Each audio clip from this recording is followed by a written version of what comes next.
Welcome to the No More Late Fees podcast. I'm Jackie. And I'm Danielle, and we're just two best friends and ex-Blockbuster employees rewatching some of the best and worst movies from the late 90s and 2000s. This week, we are talking about the 2002 rom-com, My Big Fat Greek Wedding, with our guest, Gwen. I saved it. I mean, it's so close. There's lots of words and wedding. Starts with the same letters. Do I need to re-say it, Jackie, or am I fine? My best friend's Greek wedding. Probably re-say like this. The last line. Yeah. My big fat friend's wedding. This week, we are talking about the 2002 rom-com, My Big Fat Greek Wedding, with our guest, Gwen. Welcome, Gwen. Hey, thanks. Welcome. I'm here. We're so happy that you're here with us. I can't wait to talk about my best friend's wedding. What movie did we watch? Oh no. Kidding. My bad. I watched the wrong wedding movie. I'm sure the people would love for us to do that episode again because it was a good one. We had fun. Yes. But before we dive in to any of the shenanigans we're about to get into, let's do some housekeeping. If you love the podcast and you want to support us, here's a few ways you can. Did you know writing a review and or rating us helps get us more listeners? If you want to be featured and help us grow, head to Apple, Spotify, Podchasers, Good Pods, or your favorite podcasting platform and leave us a review. And if you want to keep up with our episodes, make sure you subscribe on your favorite podcast platform so that you're notified that a new episode is live. And merch. Don't buy from imposters who steal our designs. I was going to say. Go to nomorelatefees.redbubble.com. Yes, that's right. We had more people steal our designs and try and pass them off on our own, and we reported them. Redbubble sells bucket hats now, so get our logo on a bucket hat.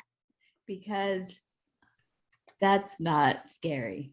I'm heading there right now to get a bucket hat. You think I'm joking?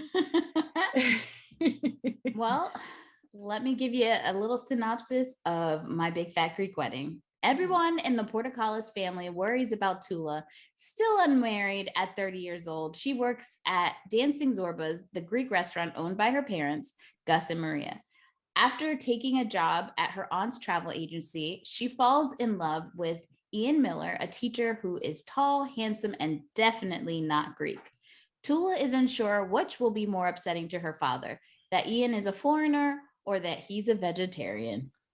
Starring Vardalos, John Corbett, Lainie, Kazan, Michael Constantine, Carides. I hope I said that right. I'm so sorry. Louis, Mandylor, Andrea Martin, and Joey Fatone. Oh boy. The movie is directed by Joel Zwick and written by Vardalos, and you can watch it on HBO Max. But before we get started, let's get into our ratings rewind. So you know the drill. Before we get into the movie, we'll review the rating our Y2K versions of ourselves would give. Then at the end, we'll see if our current selves agree with our initial rating. Our scale consists of would buy it again, The best, would play on repeat, 5-day rental, would watch again, 2-day rental, okay, but nothing to write home about, same day rental, straight up trash. We'll start with you, Gwen. So I think I would be, my Y2K self would be somewhere between a 2-day and 5-day rental, only because I find it more relatable now than I did that as a 30 something, way high 30 something percent. So if you had to choose, I'm gonna which round one? up. I'm gonna round up to 5-day rental would watch again because I did really love the writing even then. Yeah, would definitely watch again. It was like one of my mom's favorite movies too, and it was a really enjoyable experience of a rom-com then. Yeah. Jackie? Mm-hmm. Hey, Jackie did not get the hype. It was a 2-day rental. I was just like, okay, it is what it is. As usual, I continue to question this friendship. It's a would buy. I own it. So it's a would buy for me. Yeah. I was on the hype train. Yeah. Maybe you hyped it up too much. It deserves the hype. I just think like, yeah, I just think just having watched it again just last night for the first time, I think since that era, I was like, yeah, it's definitely I didn't appreciate it. I don't think as much. I wish I could remember more what I thought about it then. Yeah. Well, I mean, it was the little engine that could pretty much with this movie. It had a budget of $5 million. It really did. It really was. It had a budget of $5 million and it made $368.7 million worldwide. And I'm going to kind of go as quickly as I can through just some of the superlatives for the movie and just how hard it was for this movie to really get up and running. So it became a sleeper hit. It grew steadily from its limited release to, open worldwide, despite it never hitting the #1 spot for a box office weekend and being an independent film. It ultimately became one of the top romantic films of the 21st century. It's the 5th highest growing film of 2002 in the United States and Canada, and it is the highest grossing romantic comedy in history still to this date. Wow. Yeah, even with all like Crazy Rich Asians and all the newer ones that have come out. Domestically, it also held the record for the highest grossing film, never having been #1 on the weekly North American box office charts until 2016 when Sing came out. But when you do the calculations for inflation, it still beats out Sing. So either way. Yeah. So it started off as a one-woman play written and starred by Vardalos. And it happened that way because when she wrote the script, she was trying to get it read by different, company executives, and nobody wanted to even read it. So she started off by doing the one-woman plays, and she started in her, her community at Greek Orthodox churches, similar to what Tyler Perry did when he started making his plays and how he was going to Black churches and Black organizations. She started that model. Well, what happened is that Tom Hanks's wife, which I could say Rita Wilson without having to say it's his wife, but it's relevant to the story. She actually saw the play and convinced her husband to see it as well because she thought it would be perfect to be a movie. So when she was trying to pitch it again to other executives, they wanted to make all sorts of changes to the movie, and they didn't want her to star in it. I think Disney wanted it to be Marissa Tomei. They also wanted to change the ethnicity of the family to Hispanic. But it was really Tom Hanks who believed in the project and believed in the story and Nia, and decided that she should play the main role of Toula. And I think this is the second movie his production company, Fatone, made or produced. Because I think the first one was That Thing You Do. Yeah. That's right. So there's the history, y'all. It's such a there's some cool stats. It's a cool story. And it's very so inspiring. Shocking. I bet if you go up to anyone and you're like, what is the highest grossing movie of all time? This is probably not even on anyone's radar that it's, because it was such a sleeper, and and I think home movies served it well. And rentals served it well because it kind of just had this hype. And I think it was in the theaters for 52 weeks. Yeah. Yes, obviously cable and VHS and DVD did well for it, but we definitely can't discount how well it performed in the theaters. The only movie it outperformed Titanic. So when you look at Titanic, and the way that it was able to stay in the theaters the way that it was unheard of. So that movie, I think, might have been 40 something weeks, how long it stayed in the theater. Its shelf life was insane because it was still in the theaters, I think, in June, and that movie came out in December. So it had that extra life again, because it was nominated for an Oscar, then it won the Oscar. So it just kept on staying. But the fact that this beat that and it didn't win an Oscar, wasn't nominated for an Oscar. And it just kept going. And I think it's something to really think about on how these executives continue to say that people don't want to see female driven, female written, female at the core of a story movie, even now. And this is a testament. We have so many movies that are a testament that is not true. People want to see these stories. And they're like, I don't need to be number one. We're just sitting in the box office. Yep. Just raking in that money. And I don't even know if something like that could be replicated now because, you know, in the situation we are with movie theaters and stuff, but I admire that a lot. And they're making a third one. They are. They're in Greece right now shooting, which is really exciting. I've been seeing it on, because I follow Nia, because I'm such a big fan. And she just was posting about it. I think they might have wrapped. Nope, they're still working. She posted a picture with like John and the girl who played Paris, her daughter, in the second movie. Yeah. And we were really excited because one of our guests that we had on actually was in the second movie and was asked, she was filming in the third movie. So she plays Nikki's wife in the second and third movie. So she got to go out to Greece. Shout out to Jeannie Caleo. She was so sweet. She emailed us and she's like, I'm on set and I thought about you guys, because we had kind of talked about her first role was On the Line with Lance Bass and Joey Fatone, and then she got to work with him again in My Big Fat Greek Wedding. So we kind of talked about him a little bit. So yeah, it was super exciting. And I was like, oh, she thought about us. That's so sweet. Who thinks about us when you're in Greece with Joey Fatone? Oh my God, that's so funny. And we were super excited, Gwen, that you wanted to do this episode because it is the 20th anniversary of this movie this year. I think it was April that it was when it was its true anniversary. But are you from a really big family? Not really. Not like this one. I do have like one side of my dad's side of the family is pretty big. There's a lot of kids on that side of the family. It's mostly like my one of my aunts had 1, 2, 3, 4, 5, 6 kids, and they almost all have kids, multiple kids now. So it's bigger on that side of the family.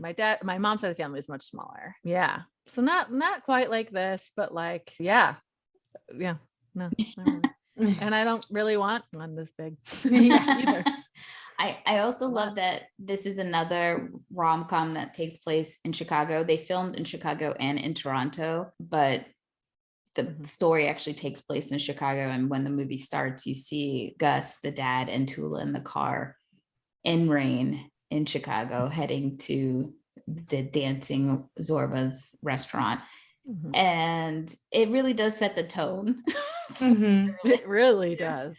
Immediate, like we get who the dad is so quickly. We're like, oh, okay, you're that guy. Got it. He just blurts out that she looks so old. It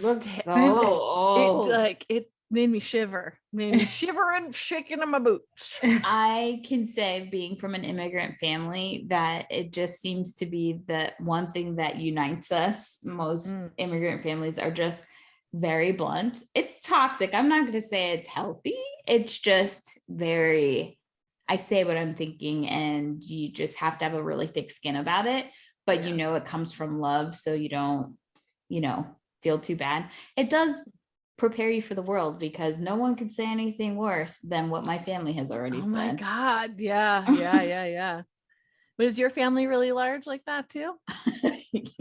Yes, I would imagine. Yeah, my grandma has, 7 siblings, and then they all have a bunch of siblings. So yeah, I just went to my aunt's 99th birthday, my grandma's sister, and it wasn't even half of our family, and it was just filled with people. Wow. Yeah. Well, when Toula and her dad are in the car having a conversation about how she needs to get married because she's starting to look old, he says that her job is to marry Greek boys, make Greek babies, and feed everyone. That is her role in life. And only my I life gotta could get be out of that car. I wish my life could be that fucking simple. You gonna bankroll this? You want to give me a hot Greek husband? Fine. But Sure. you know, not my family. Get an education, get a job. You can't depend on no man. And then they're like, why aren't you married? Yeah, What? which is it? Because you told me not to.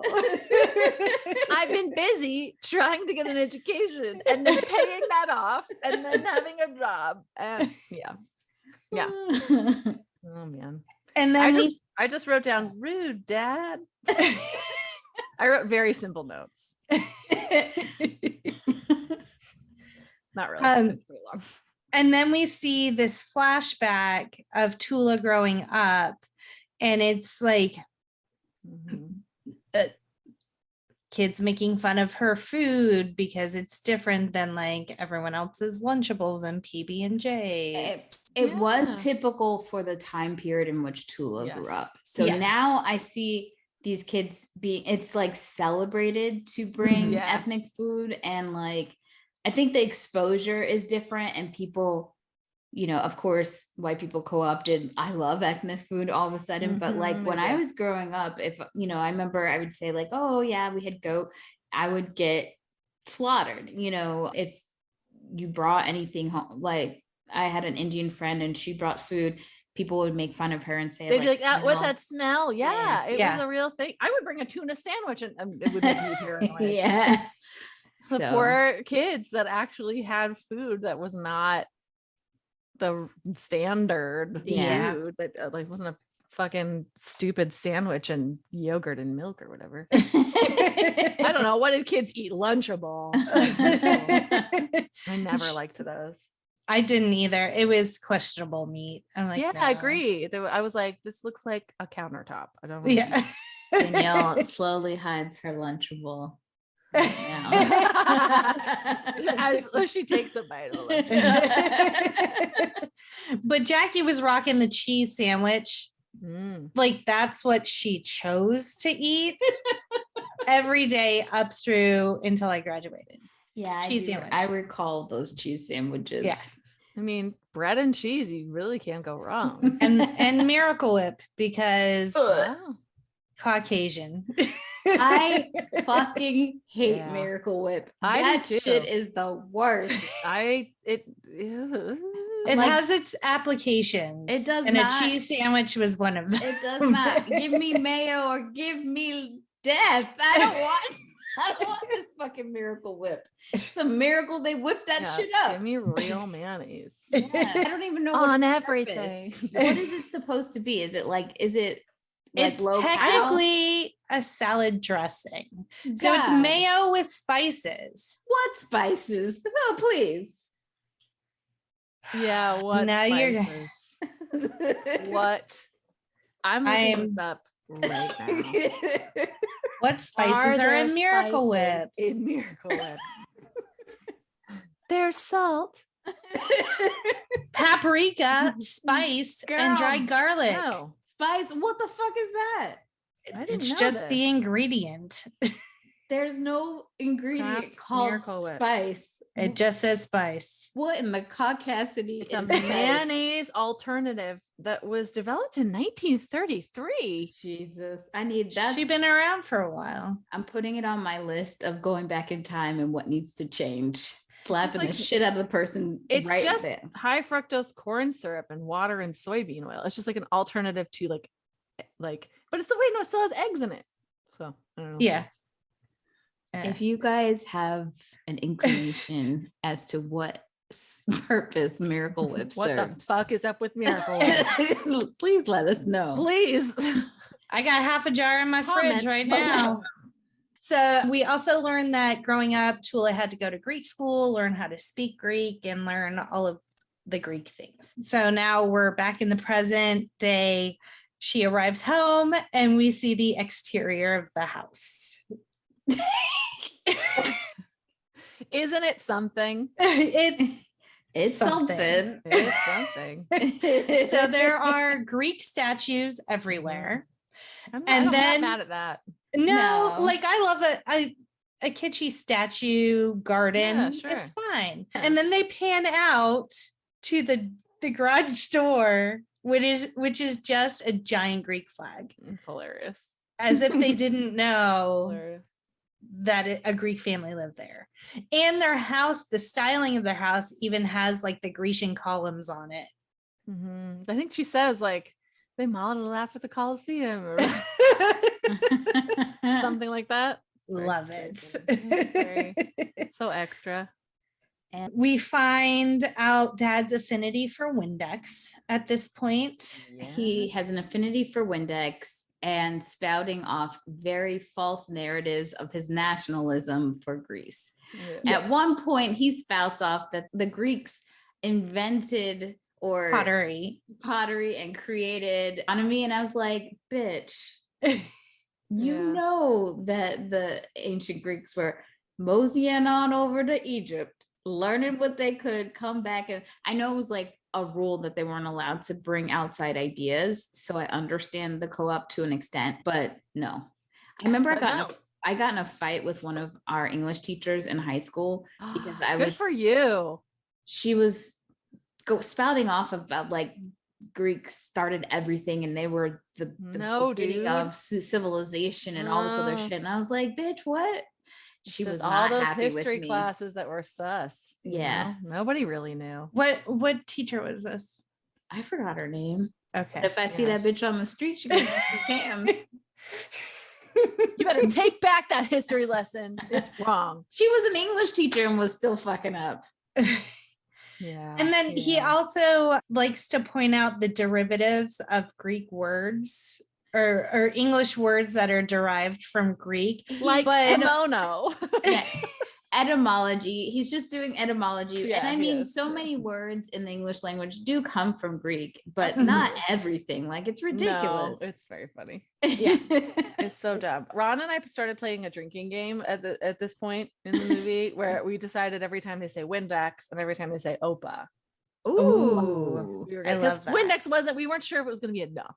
We're playing playing ahead. And then halfway through the movie, we're like, I'm done with the drinking game. I don't want to drink anymore. Anyway, so every time Windex happened, I wrote down Windex in all caps. And he fully believes that Windex is the cure for everything. I wonder if that was based on a real thing or what. I have to believe so, because when she said Has she to was be. writing the So script, specific. she literally just was writing down with her what her family was saying. Yeah, and all it may the be like time. an exaggerated version, obviously, Yeah. but like that was so interesting to me that like that was probably a real something someone said. Just an old man carrying around a Really bottle loved of Windex. Also, did Windex love that free marketing or what? I know. Or did they get a deal? Like, what is that? Because they brought it back for the second movie, and I'm sure it'll be a part of the third movie. And even though, unfortunately, sure. Michael Constantine, the actor who plays Gus, has passed he's away, no longer. Yeah, but he did come out of retirement to play this role, which I thought was really Aw. sweet. it is really great. But you know, every culture has something. In the Black community, we believe that tea and ginger ale will take away all of your ailments. You will be healed together. Nah, separated. Yeah. And ginger. Yeah. Yeah, that's For real. very valid. I believe it. That and board. Robitussin. Oh yeah, As Chris Rock would say, pour some tussin on it. Pour Yep. some on it. Yeah, I'm all about the ginger ale. All about it. Verner's specifically. That's some good shit. That's some good shit right there. Makes you It burp. is. Yeah. We see that Toula, she works at the restaurant. The Mhm. family like owns multiple businesses, which I love. And many immigrant families do that. They come together and they purchase, or they'll work together and continue to grow so that everyone has like a place to work. And I do love that spirit about things. Yeah, And we me too. also see that she has an older sister and a younger brother. Her older sister is Athena, her younger brother is Nico. And younger brother, like in the same breath, dad will be like, "You're old, you need a husband." And then he'll turn to the brother and be like, "Take your time." Finding a wife. I wrote down that I loved that the commentary on that. That is so still a thing. You would be like, women, you need to do this in this timeline and do this and this. And then men, they're like, enjoy your life, do whatever you want. Yeah. And it's like, I'm so glad it's, the fact that was pointed out was refreshing. Absolutely. A lot of misogyny going on there. Mm-hmm. But I do love how the dad isn't always the most supportive for all of his kids, but he is very like affectionate and loving to all of them, especially like to see that affectionate manner that he has with his son. You don't really see that a lot in media, which is really sweet and yeah, nice. That is really sweet. And Nico definitely cares. Yes. Yeah. He loves his kids. He only knows one way to do it. Yeah. and Nico is a very talented artist. He keeps like showing dad like these drawings of like new menu ideas, and dad's just like, what is that? Probably because dad's perception is like art is like a woman's like it's not a man's craft. It's not masculine, and it's not sustainable. Like there's that whole thing. Yeah. We never resolved that, do we? No. Well, he goes to art school. Oh, he goes to school. That's right. He does. Anyway. He goes to art Spoiler school, alert. and I think they end up using his menus, and then I missed it. And the other movie, you see him like painting and stuff. Oh, good. Which I got in trouble because I shouldn't have seen the second movie right in the same time frame, because I will mix things up. But I think I'll get okay. confused. I'll be okay. I'll be okay. We'll see how I do. So yes, Toula works in the family restaurant. She is 30. We kind of get introduced to the extended family. Lots of aunties, lots of cousins. Everyone's up in everyone's business. Nikki and her big hair. Oh, I love Nikki. And she says jag off, which makes me laugh. He says a jag off. I forget. I was like, what? Oh, that's a funny way we used to say that. Yeah. And we meet Nia's aunt and uncle. What is Tiki is what she calls the husband. What's the husband's name? Let me see. Taki. And Aunt Vula, who is my absolute favorite character. Oh, God. Andrea Martin, like, so funny. I don't think a lot of people know what a comedic genius she is. And maybe a lot of people's first introductions to her as an actress was probably this movie. But for Nia Vardalos casting this role, like she already in her mind knew that she wanted to have Andrea Martin in the role. She's not Greek, but she just knew she wanted to have her in it because I believe she was in a Chicago troupe that Nia was in as well. Oh, cool. So she was really happy that she got her in the movie. She's really, really great. Oh, so Toula brings home, she sees this flyer about travel agency computer classes. Well, she sees the school thing first, and then while she's at school, she does see the travel agent class as well. So she wants to take a computer class first. Because she's always been very good at computers. Yes. I think I blinked at some point during this because then I she looked at the brochure and I was like, wait, I didn't catch where that brochure was. Wait, was I not paying attention? I was like, what's the brochure? Stop. Anyway, I just needed to say that because I felt really stupid. I was like, I missed a plot point. Yeah, she wants to go to school. So what happens is she's like looking in the mirror, she's seeing herself, and she's hearing all the things that everyone in her family is kind of doubting her and pushing her. And one of my favorite things about this movie in comparison to so many other rom-coms, we always get like a makeover scene, but the makeover scenes are always external to internal, right? Like it's always someone else doing the makeover. But for her in this movie, this was her idea of self-improvement. She wasn't trying to attain some goal. She just wanted to make herself look better. She just like cared about herself. She started caring more about herself because she was doing something she was passionate about, and that fueled her self-confidence so much. And because Ron was like, she's so confident all of a sudden. I was like, well, she's got to take these computer classes, which is something she was excited about doing, and that's self-care. And so that like just snowballs into more self-care and self-love, and it was all really nice. It was amazing. And it wasn't, the catalyst wasn't the man, the catalyst was she took the classes, like you said, and it, and fighting that barrier for her of her parents was huge, you know, and getting them to agree. And so I think that really resonated with me. I like that. I don't think people talk about that enough with this movie. Agree. Yeah. So how did Dad say? Can we talk about Ian yet? Ian Miller. Ian. Love him. Ian Miller. Yes, so he comes into the restaurant when Toula is working to have lunch with his best friend, who is actually played by Nia Vardalos' husband at the time. Of course, Ian Gomez is his name. So Ian was named after him. Who, by the way, if you watch Felicity in the 2000s, late 90s, then you would know him as his character, Javier. So... And I know him from Cougar Town.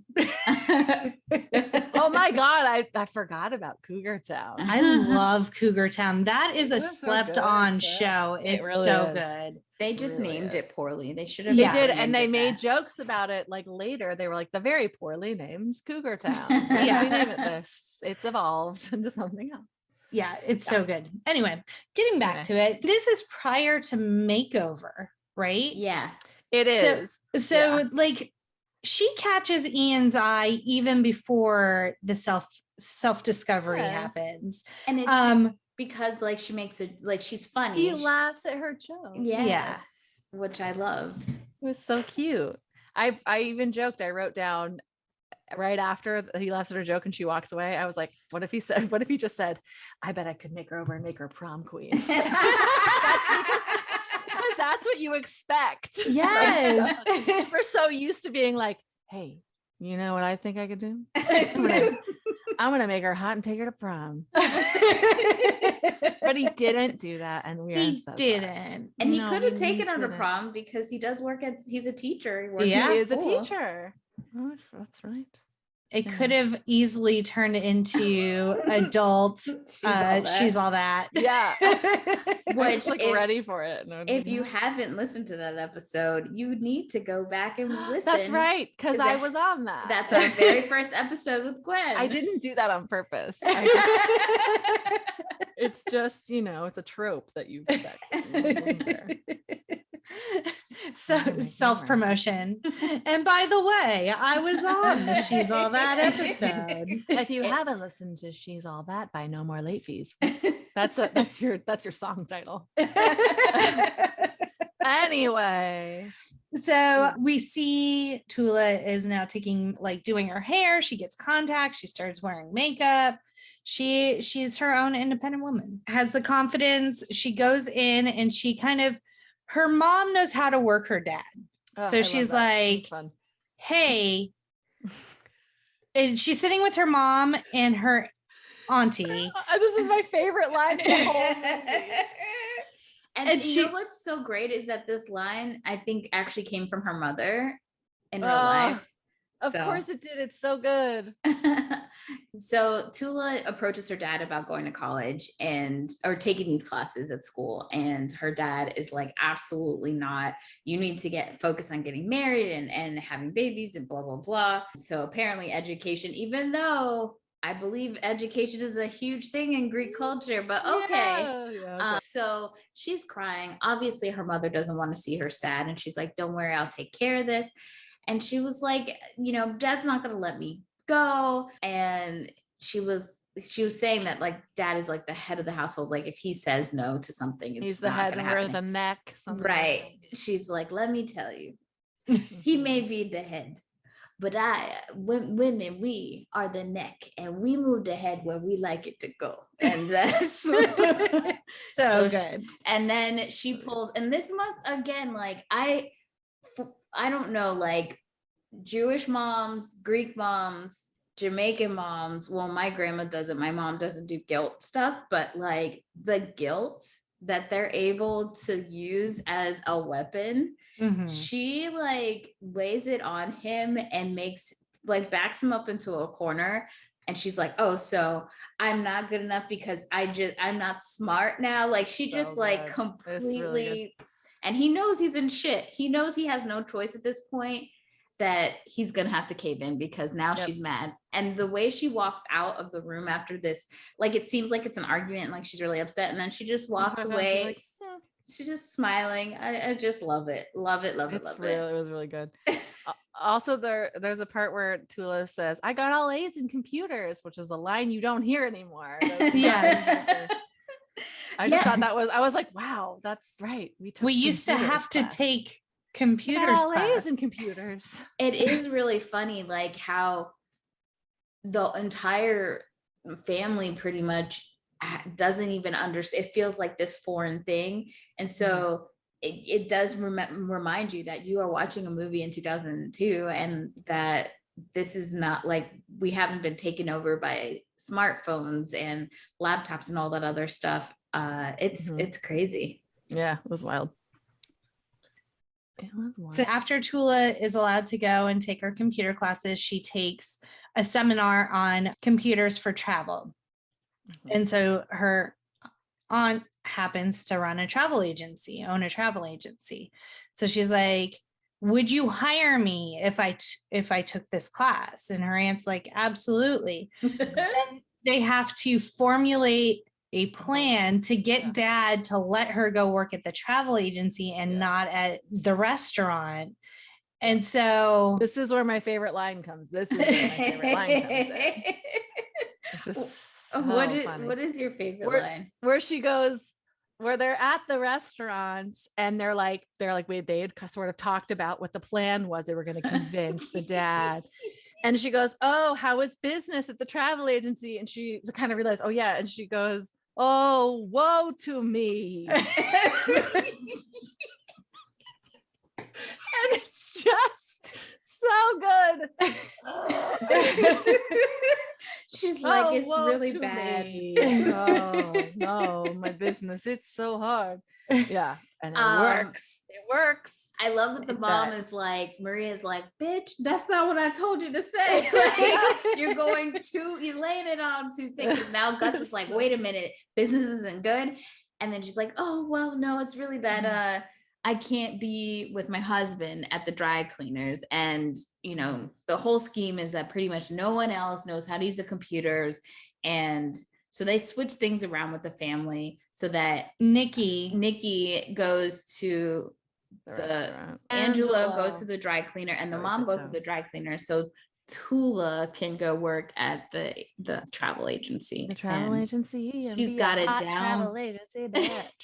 And she's got it down packed. She is twirling, she is filing, she is calling, and she's killing it in the travel agent business. Living, and she looks up and sees Ian walk by one day, and he sees her, and she was looking at him, and he was looking at her. It's so intense. Yes. The very first time, like she's terrified. She hides behind the water. She does. And he's like looking for her and he can see her and he's like, okay. But the second time when he sees her, she's like really in her, he's watching her and she's obviously just, there's like a light shining through her pretty much because she's just so happy and confident in what she's doing. And he's trying to like get her attention while she's on the call. And when he does that thing, I don't know, that stupid thing that people do when they're pretending that they're walking down the stairs, but he walks into a grandma and she knocks the shit out of him. Which is the perfect like relief from that stupid stairs bit. Yeah. But I love that he gets embarrassed with that. And then when he comes in to talk to her, she doesn't remember she has her headset in. So she tries to walk away and gets yanked. Like I've never known a headset to have that much strength to yank me back like that. But she gets yanked and falls on the floor. Comedy. Yeah. And so then later she kind of makes fun of him because he has like a little bruise on his nose from getting hit from the lady because he doesn't think she saw it. But I do love that in this scene when she falls down, her mom came to set that day and they put like a mattress there so when she fell she'd be okay, but her mom didn't know there was a mattress there. And so she is like, she yelled like cut, like what the fuck is happening? Like, oh no, it's gonna get hurt. Mom, it's fine. That's so funny. That is really funny. So he asked her out And she says yes. And she so says now, yes immediately and so confidently. She's like, yeah, let's go. And so they go on a date. They go to dinner. And she pulls out her best little black dress and she looks beautiful. And really good. He's got the hair of Jesus flowing. And it's just wonderful, the two of them. It's a very sweet little scene. It is. And they get along great. She finds out he's a vegetarian teacher. But she doesn't say much about herself. And he is prying, which I do love, because how many dates have you gone on and a guy is just like all about himself? I mean, you two married heifers don't know, but ladies, audience, you know, that dating scene. You know enough about men generally. Yeah, that's true. But you guys have found men that love you and like you. Yeah, I'm talking about this shitty dating scene when you go out and these guys don't want to ask you shit about yourself, or you're texting back and forth and you're carrying the conversation because they don't know how to have a conversation. I apologize.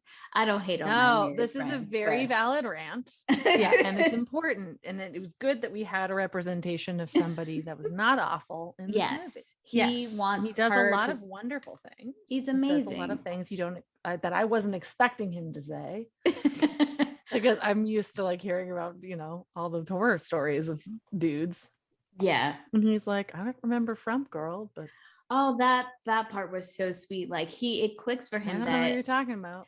He asks her if she wants to go to get Greek food because he's like really proud of himself that he knows this restaurant. And that's when she says that that's the restaurant her family owns. And then it clicks for him that he's met her before. He's and like, she's super embarrassed. Yeah. She's like, I was going through a phase, and he's like, I'm not going to allow you to beat yourself up like this. Yeah. And I he actually reminds me of Ron in a lot of ways. It actually during the movie, I was like, he's a grounding force for her. In a lot of ways. And Ron does it. Anyway, I'm not gonna get it. Why don't we don't need to do this? We don't. This is cringe. Continue. No, but I do think it actually makes me a little sad because obviously, so one of the reasons why it took her so long to write the second movie was the fact that for her and her writing process, she writes what she knows. And so she wasn't able to really write an experience about having like a teenage daughter because she hadn't really experienced that. By the time this movie ended, her real life daughter was only 6. So she didn't know that teenage life, but they did end up adopting a daughter who was older. And that's when she was able, like at that point is when she was able to write the second movie. But I say this because the relationship that she has with Ian in this movie definitely must stem from her relationship with her real life Ian and their love match and their dating. And that makes me think, Ian Gomez, tip your hat off to him for being an amazing dude. So I love that. So now she has to cover the fact that she's dating because she's dating outside of her religion and her ethnicity. Yes, which is a huge problem for her family. And so she just tells her mom she's taking a pottery class. And they believe it. Yeah, they're like, okay. They do. Go for a walk, and again he's asking more about her family, and she just learns for so long to be kind of embarrassed and ashamed of her family because, and this goes to that whole, I think, immigration assimilation kind of feeling that happens when you're first generation and you want to fit in with the American experience. And you see like your friends and they're not having the same experience that you're having with your family, who is extremely intrusive and loud and colorful and vibrant. And, there's so many, because he even talks about like, she asked him if he has like cousins and stuff like that. And he's like, no, not really. It's that nuclear family situation. And she's like, I've got like 26 first cousins. And he, on the flip side though, he sees her family and her culture and her experience, and he admires it. And I don't think she's experienced that admiration before from, the Caucasian people that she's interacted with, which is also very interesting, because I think when we think of whiteness, her being Greek, you would say she's Caucasian, but ethnically she's really not, and so I like that he is admiring her family while she is like their terrors on society. I love how she describes her family as loud, breeding Greek eaters. It is a really good sentence. I realized that I very much like this movie. I do too. I feel very passionately about this movie for some reason. And so we kind of see, it's not exactly a montage. It's not set to music or anything, but it's like these little clips of like her going to pottery class and then them out on dates and then making out in the car and then her going back into the house. And then like she's very happy when she's at home. She's like walking into rooms singing. And so she's just, and her mom makes a comment. She's like, every time I see you, you have this giant smile on your face and you're so happy. And that pottery class must be wonderful. And Toula's like, yes, like, it's great. Yeah, that's right. The pottery class. I forgot That's about that. what we're calling him. But they get caught. The family network, somebody catches them together out. And so Nikki comes to the travel agency to give her a heads up. Like, yeah, at least she gets a heads up. Yeah, y'all have been caught. And then the next scene we see she's like a little kid in trouble at the table. And it's not so crazy. She's just like so small. She's not in there. Like, it's Gus and Ian in a room with the door closed while the women are like outside with her brother, instead of her like with her dad having that conversation, which puts Ian in this like, what the fuck is happening? Why am I getting lectured by this old Greek man? She's 30 years old. What? And the dad's like, how dare you date my daughter without like meeting us? Which love this part. It's like, traditionally I get it in like a lot of cultures, you're supposed to have the respect, important to a lot of people, to meet the family. And so Ian's like, well, he's like, you should have asked if you could have dated her. And he's like, oh, can I? And he's like, no. The way he says it, he's like, okay, may I please date your daughter? No. Of course not. Why would you ask me that? Except ask me that next time. You know, like, it's so, how dare you ask me? Except I need you to ask me. He leaves, he kisses Nia and he's like, I'll see you later. I'll see you soon. Something shitty to Nia here. It's like the first sort of like shitty thing. She tells her to end this. That's what she says after he leaves. And Toula says, I love him. And then she's like, eat something. Fuck you, dad, mom too. I was so mad at both of them. Well, and you were drunk with the Opas in the Windex. Yeah, it was only how many Windexes up to that point? 1, 2, 3. I'm losing track. I don't know. I think there's only like 3. Okay. At this point, though, like they don't really care because Ian has her meet his parents, and that dinner is very interesting. It's so interesting. The amount of microaggressions. So I was like, whoa. Yeah. Recognizing that in a different way than I did in my youth for sure, because I learned so much about that. They're like, oh, we knew another Greek woman once, didn't we? Yeah. Oh no, she was Colombian or something. She was from Guatemala. Yeah. Like, it was what like, the fuck? They're so boring and so quiet. It was really so waspy. So waspy. So after that meeting of Ian's parents, Ian's like, you want to go back to my place? And he doesn't do this. He doesn't ask her if she wants to go back to. He fucking pulls up to his apartment. He's like, we're at my apartment. And she's like, where are we? And he's like, we're at my place. Like, bitch, we about to get this in. I'm done with this shit. You like me, I like you. Our parents are both crazy. Let's do this. So they're at Ian's apartment. Is it another Ian's apartment scene where he proposes? Yeah, there's like a little bit of time goes by, and I don't remember what happens. So, but they're at their apartment, like sort of his apartment, sort of regularly at this point. They fast forward pretty quick. In this scene, they have sex for the first time, and I think we she get jumps more. on him really awkwardly. She like, it's like a she's little gonna too devour comedic. him. Yeah. It is pretty, it's kind of, it was, I was like, okay, a little much, but I've forgiven. So yes, they have sex for the first time after meeting the waspy parents. And then somehow they show time has passed and she's spending more time in Ian's apartment, and they're kind of laying in bed together, and he proposes. Super and cute. Has the ring like tucked under the bed. I liked this proposal. It was super simple. Sweet. It was really in the moment, and it was like a big thing, and we loved that.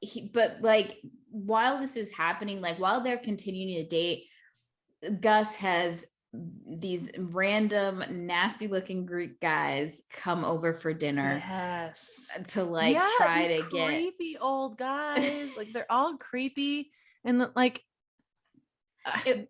why not get me a really hot, Greek guys are usually hot, so what's going on? What's going on? Where's here? John Stamos? What is this? Whose taste is this? Dad's? Right.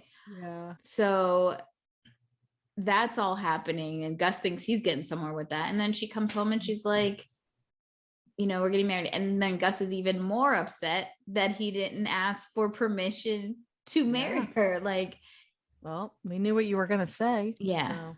And it's at this point that mom kind of puts dad in his place and is like, you need to stop this. This is enough. And he's like, how could she do this to me? And she's like, she didn't do this to anyone. They fell in love. Like, what the fuck, man? Yeah. I just realized we have not talked about grandma up until this point. Chaotic grandma is so funny. I love chaotic grandma. Yeah. Like, so towards the beginning of the movie, grandma moves in with them. Grandma is always looking to escape. Yeah. Well, she experienced the Greek and Turkish war, and so she's also seeming like she's a touch of dementia and not really knowing who everybody quite is, and so she thinks everyone is a Turk, and she's running away. Yeah. It's like they bring her home in like a wagon one time. They have sprinklers. They let the kids chase her around the yard, which is kind of terrible.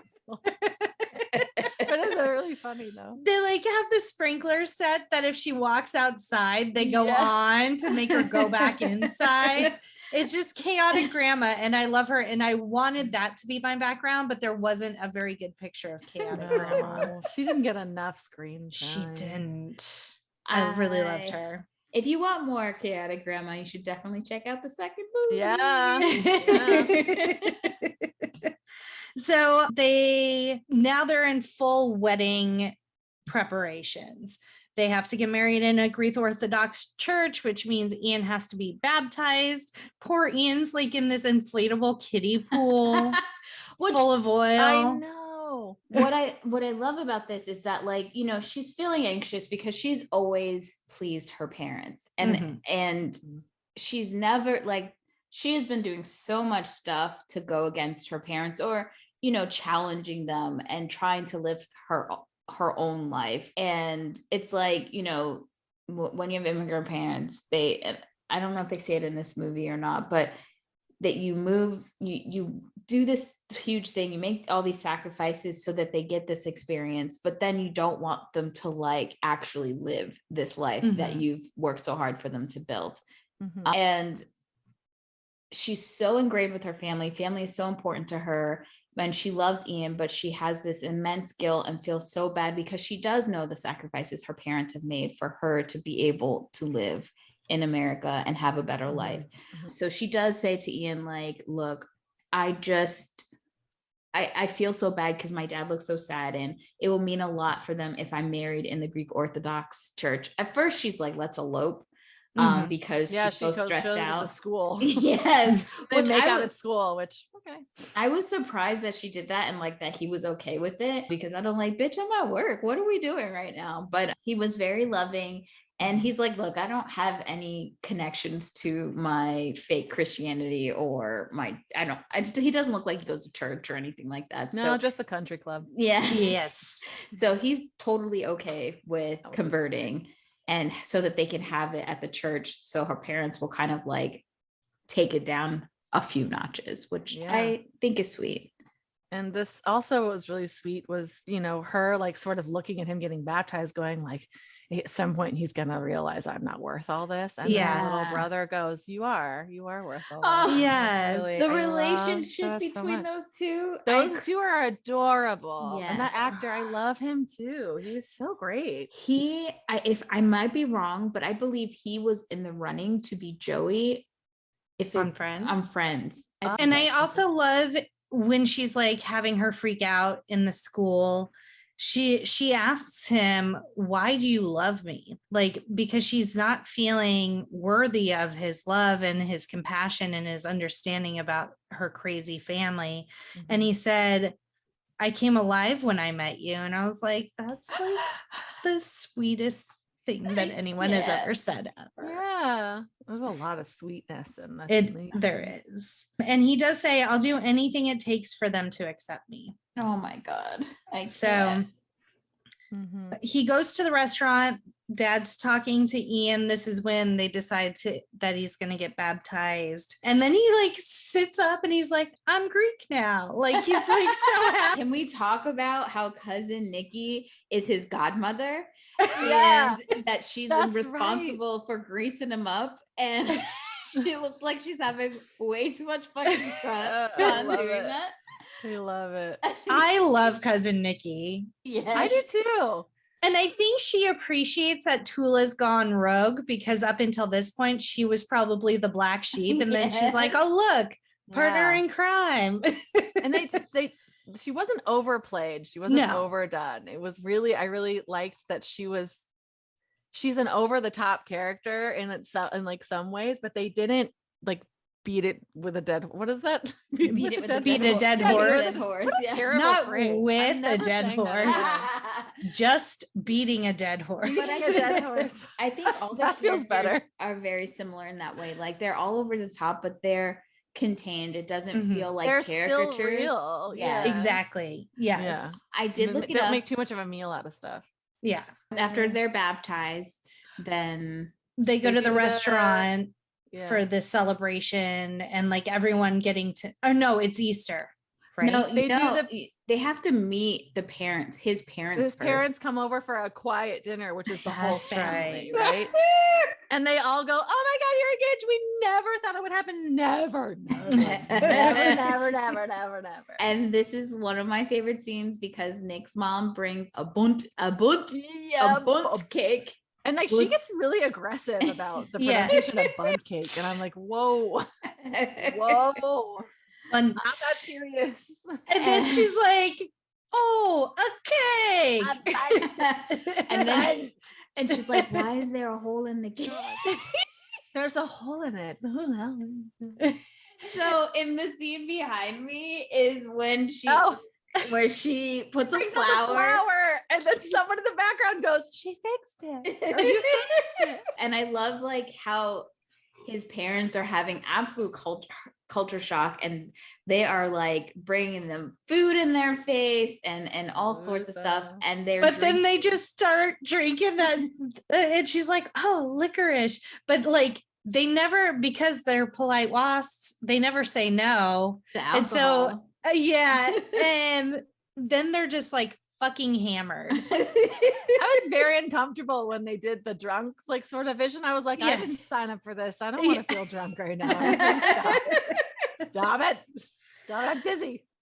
There's a scene earlier where they're having the discussion about having Ian's parents over, and they're in the kitchen, and the grandma, Toula's mom, walks by her grandson and like spits on his head for good luck.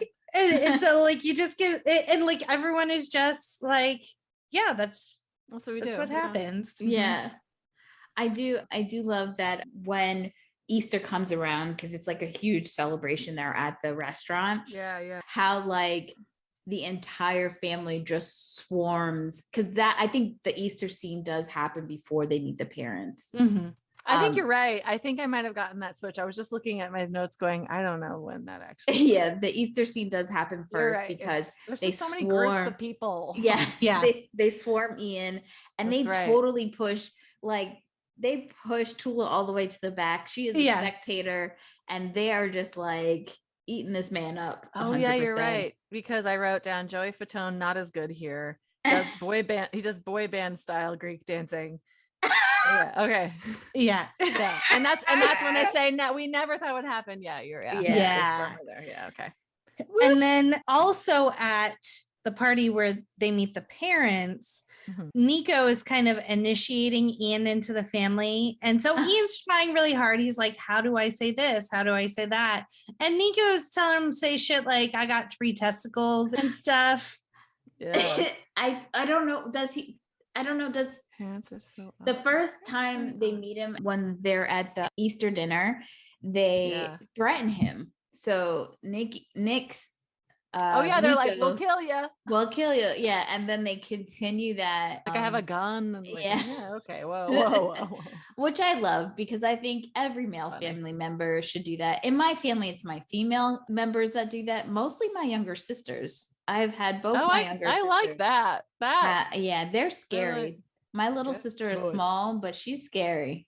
Small but mighty. Yeah. We have to reel her in sometimes, like, Marina, you don't have to go that hard. It's okay. I love it. I love it so much.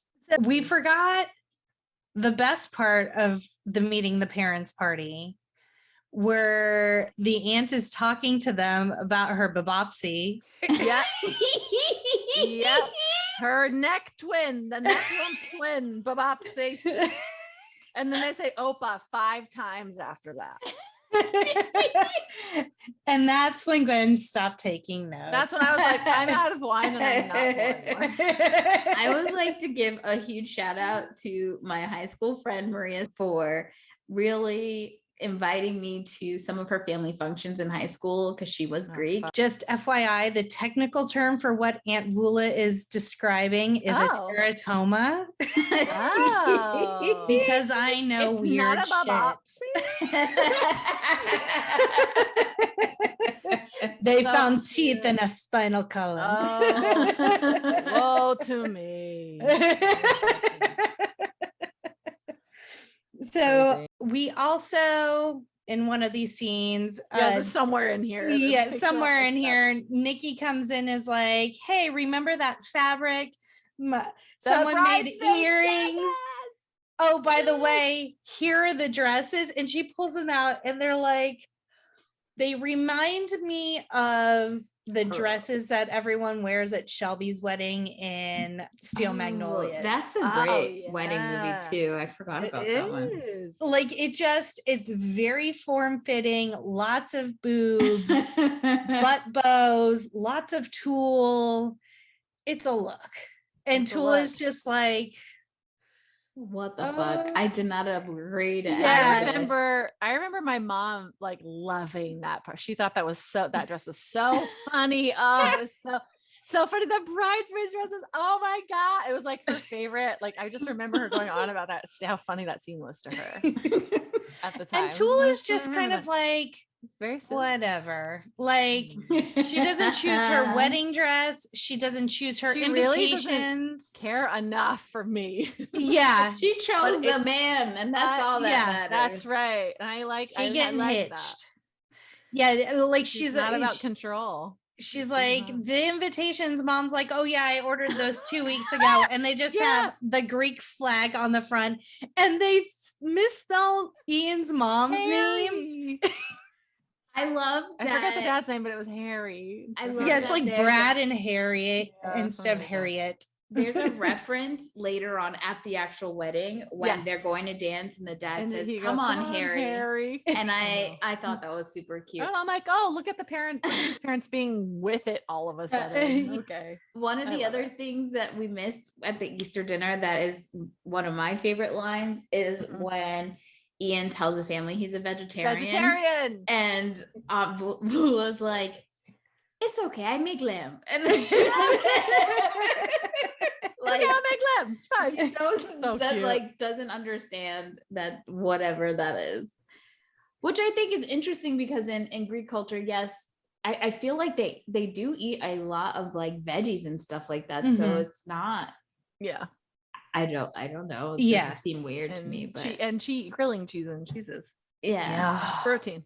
Yes. I also really quickly this is between both of those things, but the book that Nikki made, the wedding planning book that Nikki made, it's like super huge and like covered in like, I don't know, lace. like something. It's almost like hula skirt dress. Yes. But it's so 90s though. Like so my 90s. my godmother had something like that for her wedding album book, and it was very in style at the time. Yeah, in certain circles. It was like it was so like overwhelmingly like extra. It reminds me, I just love that. It reminds me of an episode of Veronica Mars where she's like pretending that her and this other character Logan are like looking for a wedding venue, and she does pull out a very similar book. So I just thought that was cool. And Monica on Friends has her wedding binder. Yeah. Wedding scenario A. I watch too much Friends. And so at one point, like dad is like trying to do his best to be happy, but you can tell there's like an air of sadness about him. And so Toula goes to her mom and she's like, is my wedding killing dad? And her mom's like, no, he just wants you to be happy, but you have to understand, like, we went through this war. And we moved here to give you a better life. And like, this is just a lot of change for him all at once. And then grandma comes in and like shows her kind of old pictures and then pulls out, I guess, I'm assuming her wedding headdresses. This scene like made me cry a little bit because it was just such a sweet moment between, you know, like the women in the family, and you know, grandma doesn't say much, but it like grounds her as a character in this scene, and it's super sweet. Yeah, it's really cute. And then we see the headpiece that Toula is meant to wear, and it's like this giant ass. It reminds me of Celine Dion's headpiece from when she got married that weighed like 7 pounds. Oh yeah. That was a while ago too. Yeah, it was. Wow. to Renee. That whole relationship was fucking so creepy and not right. Not right. I'm not a love is not love with that situation. No, it was no. It's not. And then we see it's the wedding day and they're panning over all of these gifts that are there. Did y'all notice that one of the gifts was a bassinet? No. It is a full-on bassinet where like just like the handle of it is like wrapped in wrapping paper. That's funny. I was like, oh, we jumping right in. Like we're surpassing gadgets. Very on brand for that family. Yeah. It is. But that's what's very expected. Much matches. Yes. Yeah. Well, that's what happens too. Must be nice.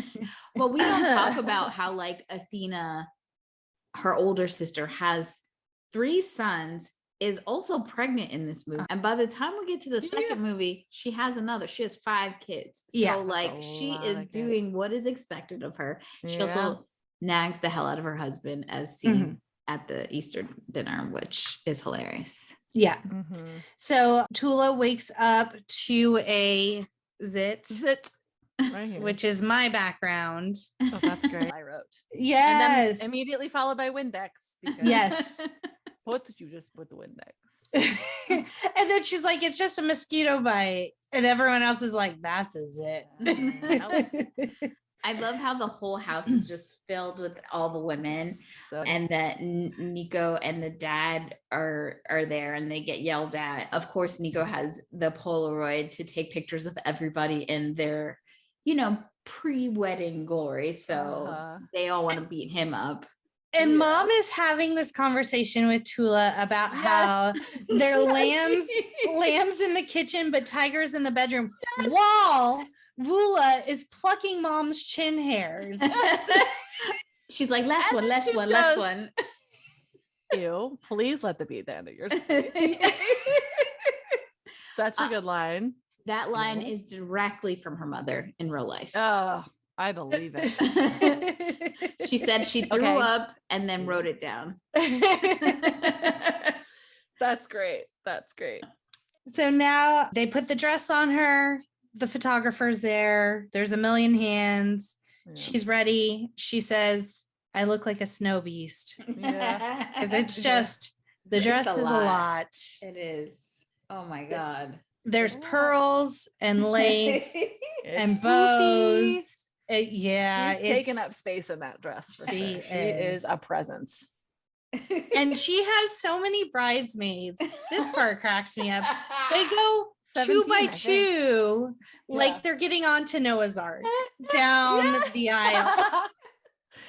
I laugh at this because like I was in my godmother's wedding when I was younger, and she had a lot of bridesmaids too. And I just like I was at my grandma's house and I found pictures from that wedding, and it was just like a line of peach dresses. Oh wow. Hi, Aunt Palma. Hi, Aunt Palma. Yeah. It was a great wedding. Hey, I'm Blake. And I'm Dave. And we're the co-hosts of First Prize Films. It's a comedy podcast where we take 2 films of the same genre, Separated by at least a decade. and battle them to the death. Metaphorically. Nope, literally. God. So if you want to hear 2 dickheads talk about genre movies, And hopefully give you a couple laughs. then search First Prize Films on your favorite podcast platform. Or find us on social media at First Prize Pod. We also stream every week on Twitch, Swing by, chat movies, and tell us how fucking dumb we are. because we're pretty dumb. See ya! Bye ya.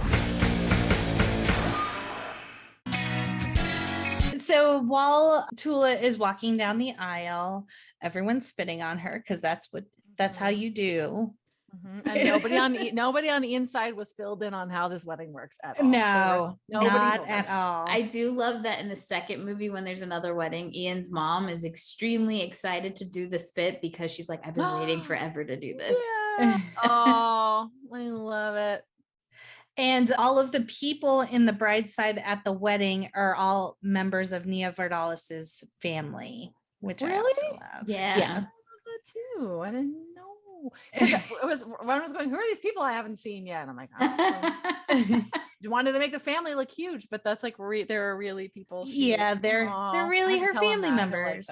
Nia is the cutest. And it's so cute that they're like having this little conversation and having this moment when they're getting married, because everything's in Greek, so he has no idea when it's ending or what it. And so she's That's like, what I'm saying. Nobody filled him in on like the. She's like, well, now we're walking. He's like, okay. Like I get it, it's a comedy, but like also I was like, oh, it's like I would just be filling everyone, and here's the process. This is what when they say this, it means like anyway. but he nobody just had time. seems so happy anyways. Yeah, he and- doesn't care. He doesn't care. And then she's like, this is it, we're married. And he's super excited. And the next scene we see them in the limo, like everyone's throwing rice and they get into When the she limo. fake takes off her makeup, she's like, hang on, Yeah. is this better? Because what was she supposed to do? Really remove makeup? Yeah, just rub She's and like- just have like streaks. All done. Wow, phew. But this is this scene is where she can kind of like, okay, I did what they needed me to do. Yeah. Now to like kind of shed some layers here, wipe off all this excess makeup, like let my hair down a little bit, feel a little bit more like me for the reception. How realistic is it though that you could just like be ripping things off a wedding dress without really ripping the wedding dress completely? Yeah. Because she was really yanking at that shit. Yeah. I also do love that she said that she woke up with this huge zit, and he's like, me too. And she's like, well, I don't see anything. He's like, oh, I put Windex on it. And she's like, I married my father. That's right. And so then they show up for the reception at Aphrodite's palace. I love it. I love it. Can I just say they flew this band in? Did The they? band From Greece? She talks about, somebody has to pick up the band from the airport. Yes. Oh. Yeah, And because I was like, they flew in this. They're so bad.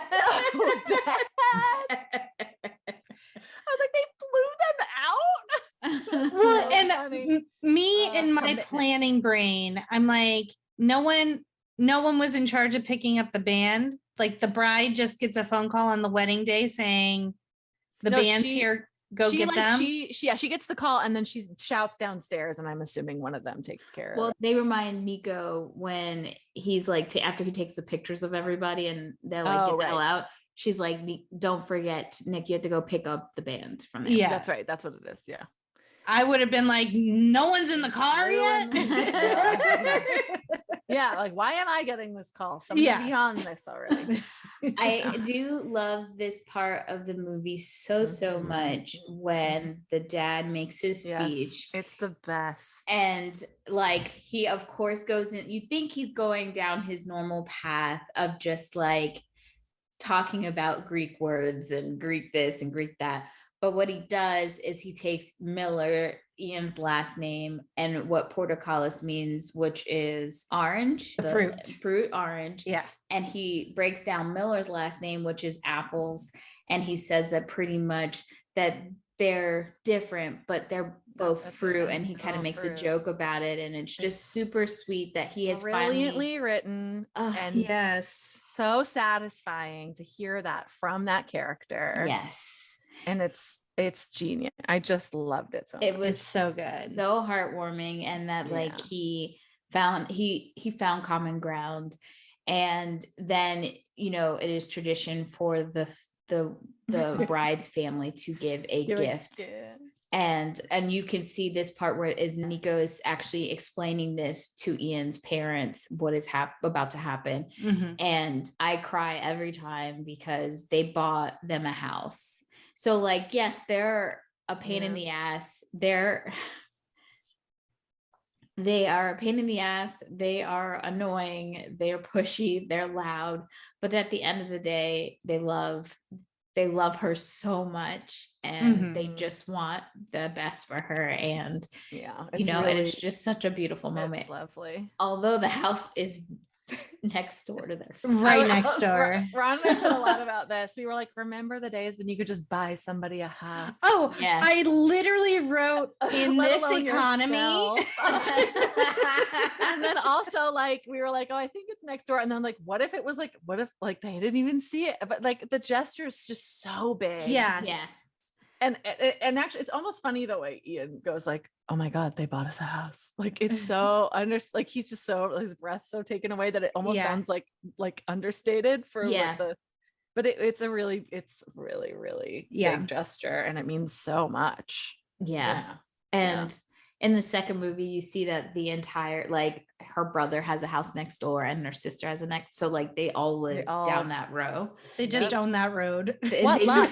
What luck. Right. And so then the movie kind of closes with we see while Toula is speaking, we see her and Ian and their now 6-year-old daughter. She said she got pregnant like a hot second after they were married. And I know. It's fine. And that her family is big and loud, but they're her family. And now her daughter is starting Greek school. And then that's when they pan out and you see like the house is right next door. So they're like walking the daughter to Greek school, and it's like they're waving to grandma and grandpa. And she's like, Mom, I want to go to Brownies. And she's like, well, I'll tell you one thing, you can marry whoever you want. We went really far with that. I just want to go to Brownies. But I get it. Yeah. And so that is My Big Fat Greek Wedding. It's such a cozy rom-com. It's like the stakes weren't so high that it was like uncomfortable. And there was never that like overly dramatic. It's just there was never that like third act catalyst for a big huge fight and the wedding's off and then we have to make up. There was none and then of we that. have to like be in this like maybe sort of toxic relationship. There's none of that. It's all just like love. It was like, it was silly and it was real. Yeah. It's just, God, man, it's so good. Yeah. Well, before we dive into our ratings, let's just see if there's any more fun facts that we kind of glossed over. While in Toronto during pre-production, Vardalos and Platone producer Gary Goatsman overheard actor John Corbett, who was in town shooting Serendipity, at a bar telling a friend of his about having read the script for My Big Fat Greek Wedding and being upset that he couldn't make the auditions. They approached him and offered him the part of Ian Miller on the spot, which he accepted. How Wow, must like be nice. that's so rare. Yeah. That's how you know Yeah. just like everything about the movie was And supposed he to like happen. he nailed it. Like Yeah, there was yeah, he was never perfect. a doubt of like, oh, someone could have played Ian better. It's like, no, John No. Corbett is Ian. Yeah, he did a great So job. And this was excellent work. I think, was this after or before he played Aiden on Sex and the City? I'm on it. I'll look. I think it's slightly before. Yeah, he has Aiden hair in it, so I feel like it's probably Sex and the Really City went off close. the air in 2004, but they said Oh. pre-production was in 2000, so it could be. Oh, could me be look. before. Okay. Wow, I was thinking Nellie it was later. Furtado was approached to play one of Toula's sisters, but she turned down the What? role, admitting she admitted that she finds acting to be very difficult, so she just didn't feel comfortable. Good for with- her for being like, that's not for me. Not my Yeah. wheelhouse. Like I more people who would find acting very difficult maybe shouldn't try it. Yeah. And the No, but very- like it's nice that she's like it's not I'm not gonna do it. It's too much. yeah, the opening scene where we are introduced to and Toula, where it's raining, was actually filmed. It was the very last scene, which they said lent pretty well to the tone of the somberness of it, because we were all sad saying goodbye to everyone and wrapping up the yeah. movie. So, Yeah. and let's see what else. Oh, it was during when he was Aiden, because he was Aiden Ah. from 2000 to 2003. Oh, wow. Okay. Wow. Yeah. I'm trying to Cool. see if there's any. I forgot there was a series, My Big Fat Greek Life. I forgot about that. Yes, it had 7 episodes, and John Corbett's role was recast. They also changed the first name of the character. He wasn't Ian, and he had planned to come and play actually the role of the best friend that was Ian Gomez's role in the movie. But before he could actually be on the show, it actually got canceled. Yeah, it didn't hang for too long. Did not do well. Also, the entire cast besides Nia had to sue Playtone, because Nia had like a separate deal, but they had to Right. sue the studio for their part of the profits, Oh, saying they didn't that get their money. saying that Gold Circle Films, was engaging in so-called Hollywood accounting practices. Yeah, Interesting. gotta watch out for that Mm. Hollywood accounting. I wonder what that means exactly. I need to Yeah, learn it's more very about that. interesting. And they never went without food, because whether they were filming in Chicago or in Toronto, every Greek restaurant was sending free food to the set, which That's really yes. cute. Yes. That's really Give me cute. all of the falafel and lamb, please. Feta cheese. I love Yeah, there's some feta feta. cheese. Put it on some French fries with some Well- spicy pepper. That's in and out, but Greek. Anyway, Before we say what our ratings are, Gwen, why don't you tell everyone your social handles one more time? at Gwen Carroll with an E at the end on TikTok. Hey, I see Jackie trying to type Gwendolyn Instagram. I'm like, Gwendolyn Instagram. It's Gwendolyn Instagram. So it's Gwendolyn with a Lyn Instagram.